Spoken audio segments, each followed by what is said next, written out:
Je vous souhaite la bienvenue à l'émission Les Actualités prophétiques. Bien, encore une fois, aujourd'hui, nous allons nous déplacer en Israël, au pays de la Bible, puisque cette 4e saison a presque entièrement été filmée en Israël, à différents endroits, dans le nord du pays, dans le sud du pays, et dans des endroits vraiment très intéressants, très beaux à visiter, mais c'est surtout l'enseignement de la parole de Dieu que nous apprécions, bien sûr.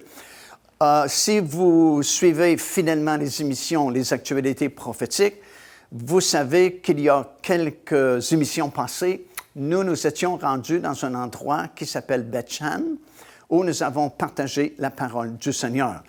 Il y a des ruines vraiment gardées de façon exceptionnelle à Beth-Shan, et juste à côté de Beth-Shan, c'est là où nous allons nous rendre aujourd'hui, parce que c'est là où est situé le mont Gilboa. Et le mont Gilboa est vraiment très important également au point de vue prophétique, puisque c'est là que Saül, le premier roi d'Israël, a livré plutôt son dernier combat contre les Philistins et qu'il s'est jeté lui-même sur son épée, préférant mourir tout de suite que de tomber entre les mains de ses ennemis. Et les Philistins sont venus, ils ont pris le corps de Saül, l'ont attaché sur le mur de Beth-Shan, qui est juste à côté. Alors, vous avez Beth-Shan ici, puis le mont Gilboa, juste à côté de cet endroit. Alors, ils ont attaché le corps de Saül sur un des murs de Beth-Shan et ils ont méprisé vraiment le roi d'Israël. Et lorsque David a été couronné roi, a succédé à David, c'est lui, David, qui a prophétisé sur le mont Gilboa et il a prophétisé une malédiction à cause des événements qui s'étaient passés à cet endroit-là concernant Saül. Et jusqu'à ce jour, il n'y a pratiquement aucune végétation, il n'y a rien qui peut vraiment pousser sur le mont Gilboa. Il n'y a que des arbres, mais on ne peut pas cultiver la terre, comme on fait à quelques lieux juste à côté du mont Gilboa, à cause de cette parole prophétique qui avait été prononcée à l'époque par David. Aujourd'hui, lorsque nous allons nous rendre sur le sommet du mont Gilboa, nous allons premièrement avoir une vue magnifique sur la grande vallée de Megiddo. Et la vallée de Megiddo, c'est l'endroit où la plupart des représentants des armées du monde vont se rassembler afin de faire une dernière attaque contre Jérusalem, voulant exterminer une fois pour toutes le peuple juif. Et c'est à cet endroit-là où nous allons parler de deux événements de la fin, deux événements qui vont se produire à la toute fin des 7 années de tribulation, et deux événements qui sont vraiment très importants. Le premier événement s'appelle la moisson de la terre, et le deuxième événement s'appelle le vendange de la terre. Le premier événement s'appelle la moisson parce que c'est à ce moment-là que se produira la dernière opportunité de pouvoir entrer dans le royaume de Dieu pour des milliers de personnes. En effet, comme on a mentionné dans l'émission précédente, à cette époque-là, Dieu va envoyer un ange qui va circuler autour du globe, à la vue de tout le monde sur la planète, et qui va prêcher l'Évangile éternel. Et ici, dans le chapitre que nous allons étudier et partager avec vous aujourd'hui du sommet du mont Gilboa, nous verrons le résultat de la prédication de cet ange-là, puisque des milliers et des milliers et des milliers de personnes se repentiront et accepteront le Seigneur, notre Dieu. Ça s'appelle la moisson de la terre. Et cet événement sera suivi du dernier grand conflit mondial que la Bible appelle la bataille d'Armageddon, qui est représentée ici sous l'expression « la vendange de la terre ». C'est à ce moment-là que les armées du monde seront réunies dans cette vallée de Megiddo et vont monter contre Jérusalem. Et au cours de cette émission, nous verrons ce qui va se produire à ce moment-là. Alors, nous nous déplaçons sur le sommet du mont Gilboa.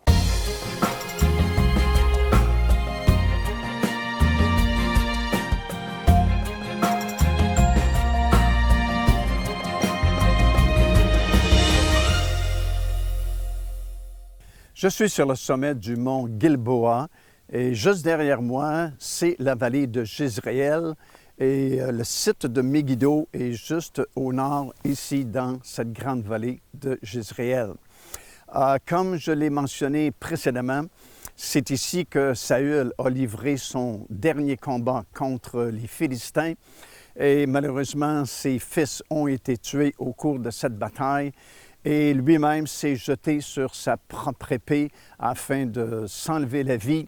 Et les Philistins se sont emparés de lui, lui ont coupé la tête et ont exposé son corps sur le mur de Beth-Shan, qui est situé à juste quelques kilomètres d'ici. Et lorsque David a appris la nouvelle, il a prononcé une malédiction sur le mont Gilboa, si bien qu'il n'y a pas grande végétation ici, sauf les arbres, évidemment, mais il n'y a pas de culture, il n'y a pas d'agriculture, il n'y a pas de semailles et de moissons sur ce mont-là. Et c'est vraiment une malédiction qui a été prononcée par David à la suite de la mort de Saül ici. Nous sommes en train d'étudier dans le 14e chapitre du livre de l'Apocalypse et des versets 14 jusqu'au verset 16. Nous lisons au sujet de cette grande moisson de la terre. Cette grande moisson de la terre se situe vers la fin de la période des 7 années de tribulation et il y a des milliers de personnes qui vont accepter le Seigneur aussi à cette époque-là. C'est à la suite surtout, bien sûr, de la prédication de cet ange qui avait cet évangile éternel et qui a circulé autour de la planète afin de l'annoncer. On a vu précédemment que, évidemment, nous sommes dans la période des tribulations à ce moment-là et l'Église, du moins l'épouse de Christ, est déjà enlevée, elle est déjà avec le Seigneur là-haut dans le ciel. Et parce que ce n'est plus l'époque de l'Église, l'histoire terrestre de l'Église est terminée. Peut-être qu'il y aura encore des réunions religieuses, entre guillemets, sur cette planète durant cette période-là, mais l'Église elle-même du Seigneur Jésus-Christ n'existe plus. Sa mission est accomplie. L'enlèvement a déjà eu lieu. Et c'est la raison pour laquelle Dieu va utiliser des moyens vraiment spéciaux, des moyens vraiment extraordinaires, même spectaculaires, afin que quand même la vérité soit annoncée, soit prêchée durant cette période des tribulations. Et on a vu ensemble qu'il y avait 3 messagers vraiment spéciaux. En fait, c'était 3 anges qui ont été envoyés par le Seigneur et qui vont circuler autour du globe. Il ne faut pas se surprendre de ça parce que, justement, durant ces 7 années de tribulation, ce sont des moyens extraordinaires, moyens spectaculaires, comme j'ai mentionné, afin d'attirer l'attention vraiment des gens parce qu'il y aura une séduction sans pareil qui se produira à cette époque-là sur cette terre. Alors, l'ange a prêché l'Évangile éternel avec beaucoup de succès parce que cette moisson-là, ça représente des milliers d'âmes qui ont accepté le message qui a été prêché à ce moment-là.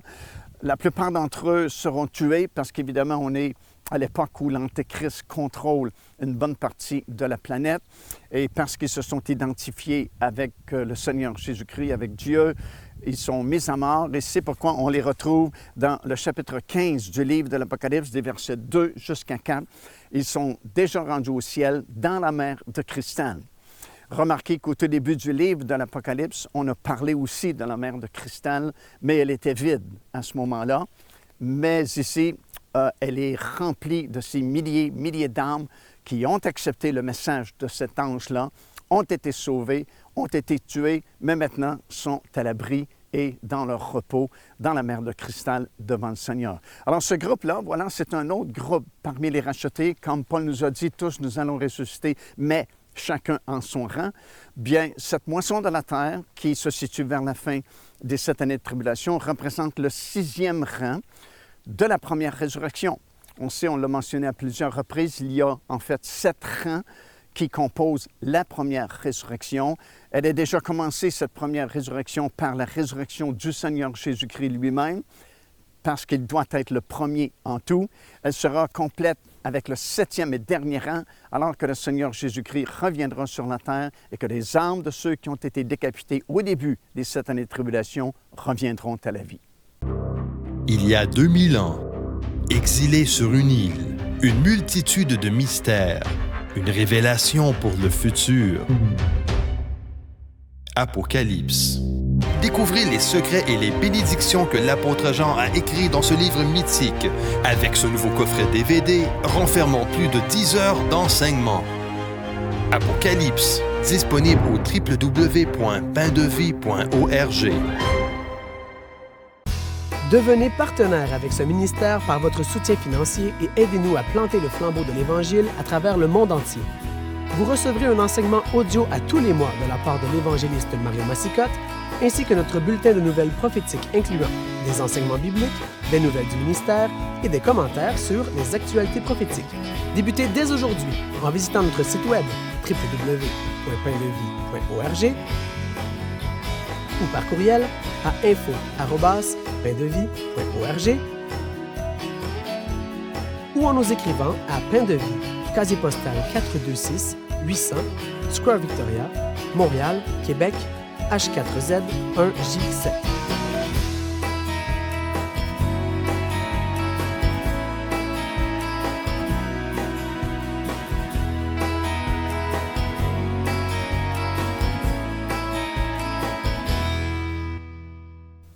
Alors, dans ce 14e chapitre du livre de l'Apocalypse, nous voyons cette grande moisson de la terre, tout d'abord, qui représente les milliers d'âmes qui ont accepté le message de cet ange-là qui a prêché un évangile éternel. Mais nous voyons aussi la vendange de la terre. Alors, ce sont deux choses différentes. Et des versets 17 jusqu'au verset 20, on donne un peu, si vous voulez, une prévue de la bataille d'Armageddon qui va se dérouler dans très peu de temps à partir de ce moment-là, évidemment.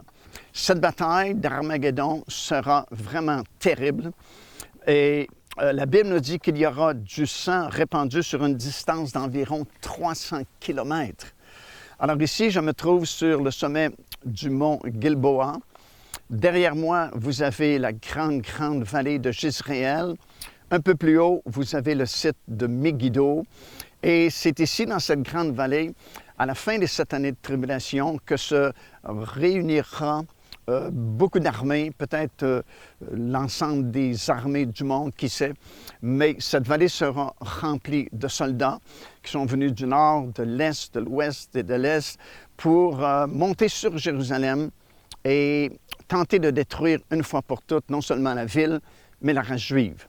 Alors, c'est une prévue que nous avons ici dans ce 14e chapitre, à la suite de la moisson de la terre. Remarquez que cette moisson de la terre, dans le 14e chapitre, c'est la dernière opportunité pour les gens d'être sauvés, d'accepter le Seigneur et de se ranger du côté de Dieu, parce que dans quelques instants, comme nous allons le voir ensemble, ce seront les 7 dernières coupes des jugements de Dieu qui vont se produire très rapidement parce que nous sommes déjà rendus vers la fin des 7 années de tribulation.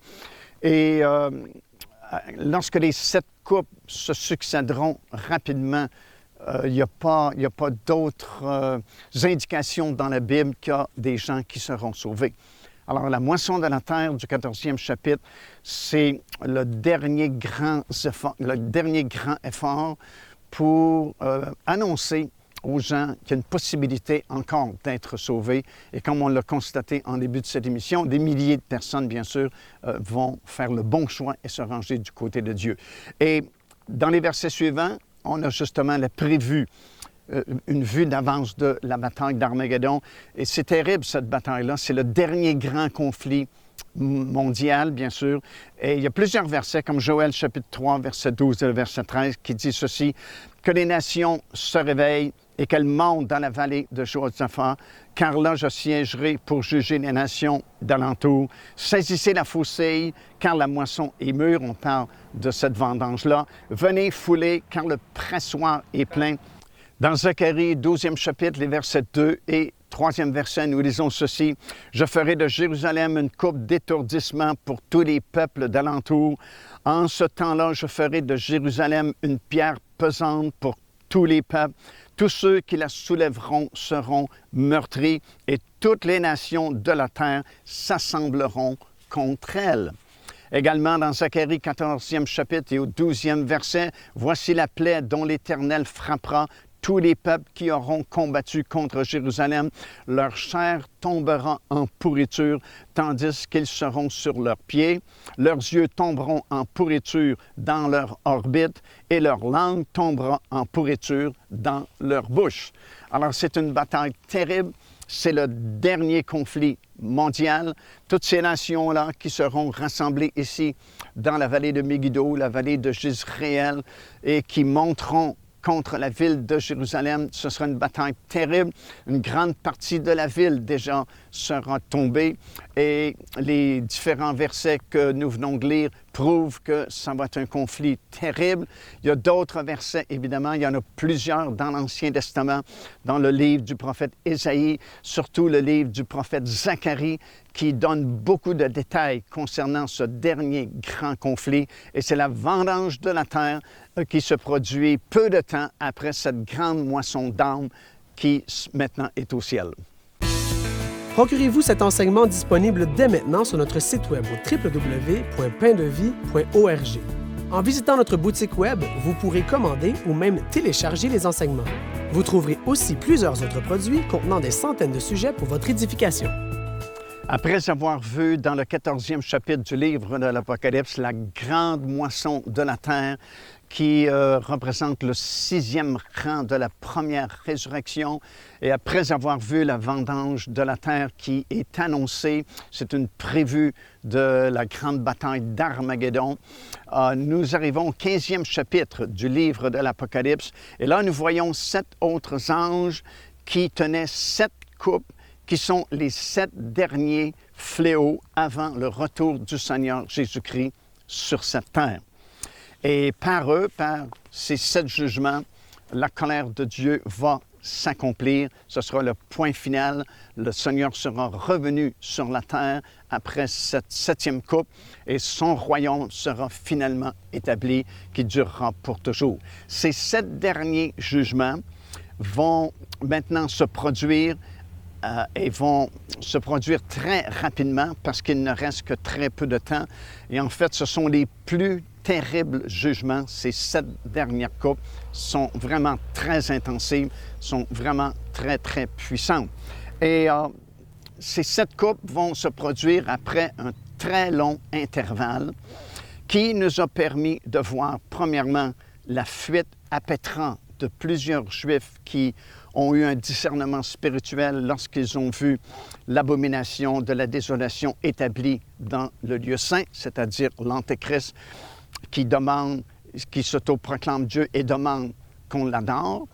Et plusieurs milliers de Juifs vont fuir dans les montagnes, dans le désert, et comme on a enseigné, c'est dans le territoire d'Édom qu'il y a une ville de refuge qui a été préparée par Dieu pour ces gens-là. On a vu également l'enlèvement de l'enfant mâle, Apocalypse chapitre 12, qui représentait les 144 000 Juifs qui avaient été scellés au 7e chapitre du livre de l'Apocalypse. Bien, dans le 12e chapitre, ils sont enlevés au ciel. Et plus tard, nous les voyons sur le sommet de la montagne de Sion, dans le 14e chapitre du livre de l'Apocalypse. Nous avons vu au cours de cet intervalle aussi l'expulsion de Satan hors du ciel. Lui et tous ses anges déchus et tous les démons n'ont plus accès désormais dans les lieux célestes, mais sont limités à la planète Terre. Et ce sera un temps vraiment très dur pour les habitants de la planète. Durant cet intervalle aussi, on a vu l'émergence de cet homme à titre de gouvernement mondial. On sait que c'est lui qui a confirmé l'alliance au tout début des 7 années de tribulation. Un peu plus tard, il est parti à la conquête du monde dans le 6e chapitre du livre de l'Apocalypse. Et dans le 13e chapitre, finalement, il réussit dans ses entreprises et devient le gouvernement mondial. On a vu également, durant cet intervalle, l'apparition ou l'émergence du faux prophète. C'est ainsi qu'il est appelé carrément dans la Bible, le faux prophète qui va réunir toutes les religions du monde après, bien sûr, l'enlèvement de la véritable Église du Seigneur Jésus-Christ sous le nom de Babylone, la mystérieuse, alors qu'il y aura une fusion, si vous voulez, entre les 2 grandes religions qui resteront, c'est-à-dire la fausse chrétienté et l'islam. Et c'est pourquoi le faux prophète est présenté comme un agneau, qui a toujours été le symbole du christianisme, et avec 2 cornes sur cet agneau. Et les cornes, dans le langage prophétique, représentent toujours des puissances, des autorités ou des leaders. Alors, il y a 2 grandes puissances religieuses qui vont se fusionner et ça va devenir la Babylone religieuse, la religion mondiale pour cette dernière période des 7 années de tribulation. Nous avons vu au cours de cet intervalle aussi la prédication de ces 3 messagers spéciaux, ces 3 anges que Dieu a envoyés, un pour prêcher l'Évangile éternel, un deuxième pour annoncer d'avance le jugement sur les 2 Babylones, la commerciale et la religieuse, et finalement un avertissement de ne pas prendre la marque de la bête parce qu'il n'y a pas de rédemption possible pour ceux qui prendront la marque de la bête, qui sera imposée au milieu des 7 années de tribulation. Et finalement, nous avons vu au cours de cet intervalle la grande moisson de la terre. En fait, c'est la dernière opportunité pour des gens d'être sauvés, de se ranger du côté de Dieu, parce qu'immédiatement après, c'est le jugement de ces 7 dernières coupes qui va commencer et ça va se terminer avec la 7e qui est lancée dans les airs. Et puis c'est fini, c'est tout. Le retour du Seigneur Jésus-Christ a lieu à ce moment-là. Joignez-vous à nous afin de célébrer le Seigneur et entendre le message de la parole de Dieu par l'évangéliste Mario Massicotte. Venez recevoir ce que Dieu a préparé pour vous. Visitez notre site web www.paindevie.org afin de connaître notre itinéraire. Nous serions très heureux de vous rencontrer et de vivre des moments forts avec le Seigneur.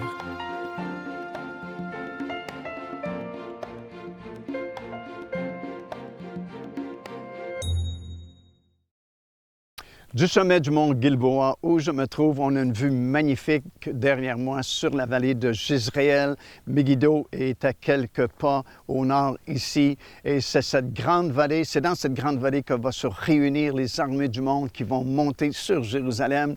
Et il y aura cette grande bataille qui se terminera par la victoire du Seigneur Jésus-Christ et le grand festin qui sera donné pour tous les oiseaux du ciel qui vont venir se rassasier de la chair de tous ceux qui se sont rebellés contre le peuple juif, alors que le Seigneur Jésus-Christ va intervenir pour sauver la situation. Et je pense que déjà les vautours se préparent parce qu'il y a plusieurs vautours justement qui tournent ici au-dessus de la vallée de Jezreel. Alors on est rendu à la fin des 7 années de tribulation dans ce 15e chapitre du livre de l'Apocalypse. Et le 16e chapitre nous mentionne justement l'action de ces 7 dernières coupes de jugement qui sont très intenses, très sévères.